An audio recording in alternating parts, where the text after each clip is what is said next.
Hey, what's up everyone? Welcome back to the channel. My name is Raymond and today I'm diving into Ironheart Episode 1, Take Me Home from the Disney Plus series. This is my second time watching the show and I'm pumped to share my thoughts. I haven't read Riri Williams' comics yet, but after my first watch I'm so inspired that I've got Invincible Iron Man, Moon Girl and Devil Dinosaur, and Champions on my buy list. Full disclosure, I haven't seen Wakanda Forever. It just wasn't my vibe.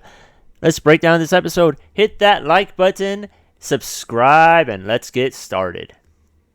So, episode 1, Take Me Home, introduces us to Riri Williams, aka Ironheart, and sets up her world. Overall, I think it's a solid start. We get a good sense for Riri's motivations, her confidence, and struggles.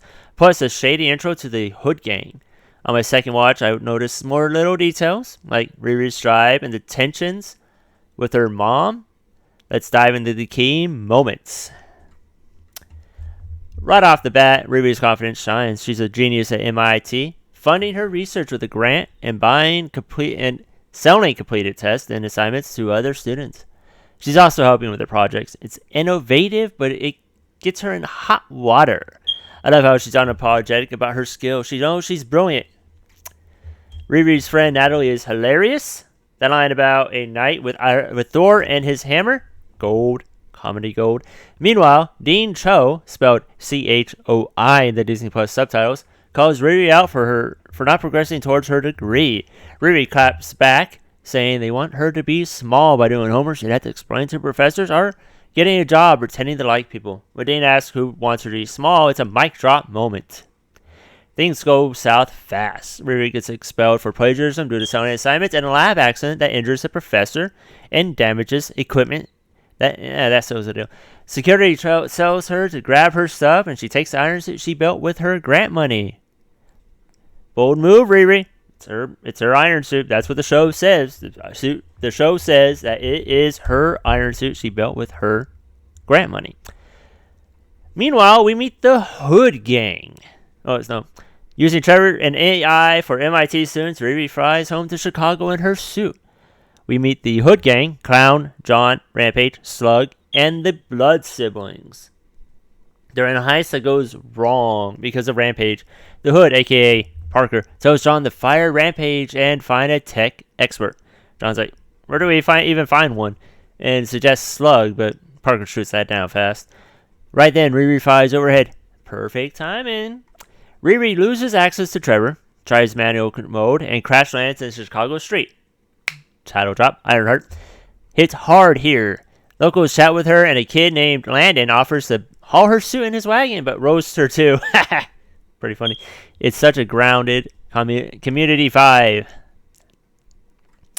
Back home, Riri's mom and her friends gossip about Riri's trouble. Her mom admits she bribes someone to watch Riri, a janitor, at MIT. Riri uses her friend Xavier as an excuse to dodge her mom's judgment. Later, at a mural for Riri's stepdad and Xavier's sister, Riri's best friend who died in a drive-by, Natalie, Xavier gives Riri a mixtape. John from the Hood Gang is spying, so they know where Riri lives. Creepy, yeah. I've just a little side tangent. I've seen people review Ironheart, and they will gloss over little tidbits like this. Like you see John in the background watching Riri. Okay. And here's another part that they get wrong of coming.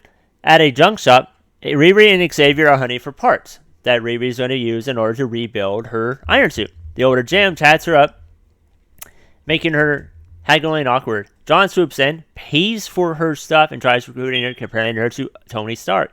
Riri compliments Tony and says she's not going to shade Tony. John hands her a business card telling her to show up bright and early. Yeah, John paid for the junk that Riri uses to rebuild her iron suit. I have seen people say that was Parker. Riri gets into an elevator. She shows up for the interview. She shows up and she gets in the elevator and it breaks down. It's a test. Smoke starts filling it, and she's told that she needs to find a way to open up a panel, a little box on the ground, on the floor of the elevator, and get a gas mask out. Instead, she jerrywigs, She carries it, and she opens up the elevator door. She meets the Hood Gang. She recognizes Rampage from a Discord server and turns down their offer. Parker takes her to his office after tricking her about where the exit is, and she tells him, "I am not getting back in the elevator." I don't blame her. I wouldn't get back in the elevator either. He flashes her a box of money as a signing bonus. Riri's not about to hurt anyone. She's like, "I'm not. No, are we going to be hurting anyone?" He goes, Nah, we're not hurting anyone. And he butters her up, and then he says, "You don't need to know my reasoning for doing what I'm doing. Just like I don't need to know your reasoning for building the iron suits. You have your reasonings. I have mine. So, maybe we can work together. You can become, you can do great. You can build something iconic." She agrees. Yep. While listening to Xavier's mixtape, while she's rebuilding her iron suit, Riri hears Natalie's voice, triggering a flashback to the drive-by that killed her stepdad and best friend. It's heavy. Riri's mom tries to connect, and Riri lashes out by saying, "Oh, you just want me to talk about it. I don't want to talk about it. You're just trying to make me talk about this." She's struggling to power on her suit. And in order to make the AI, which is a copy of, the show said it, a copy of the AI that Wakanda uses, Rio, she puts these doodads on the temples of her head and has it scan her brain. She falls asleep thinking about Natalie.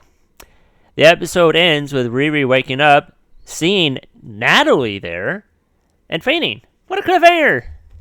Overall, this episode does a great job of introducing Riri, her motivations, the Hood Gang. Yeah, in the Hood Gang.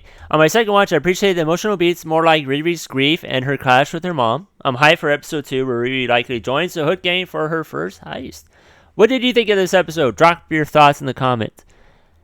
That's it for today's review. If you enjoyed this, smash that like button, subscribe, and ring the bell for more Ironheart breakdowns. Let me know if you want me to cover specific moments or characters for future episodes. Until next time, keep geeking out.